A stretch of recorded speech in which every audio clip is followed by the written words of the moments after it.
1, 2, 3, 4, 5, 6, 7, 8. Bien avant la parade et les défilés en costume, il y a l'entraînement.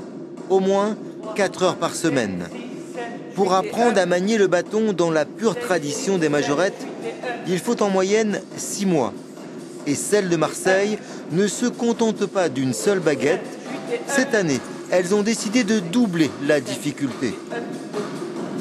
5, 6, 7. C'est un peu de la folie, mais comment dirais-je, quand les gens vont aller voir défiler à 2 bâtons dans les rues, ça va faire... elle sera encore plus forte que les groupes de majorettes qui puissent exister dans le monde. Hein.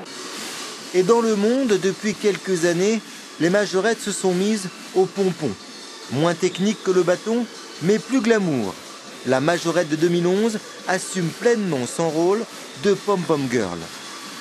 C'est l'image du film américain qui donne cette idée de la pom-pom girl un peu volage, un peu puérile souvent et un petit peu bébête malheureusement.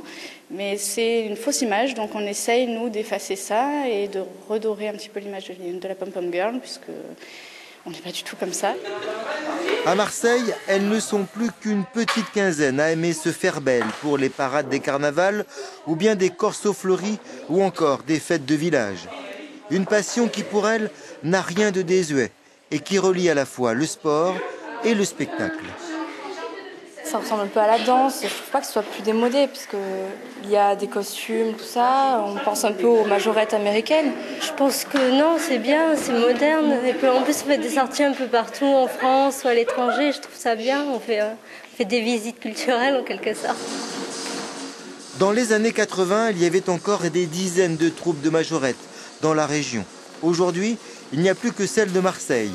Les nouvelles recrues sont donc les bienvenues.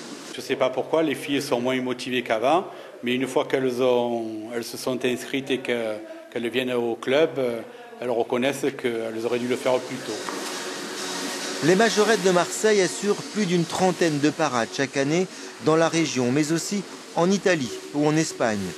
Elles perpétuent une tradition née le 27 septembre 1930 avec les premiers défilés des tambours majorettes dans la ville de Port Arthur, au Texas.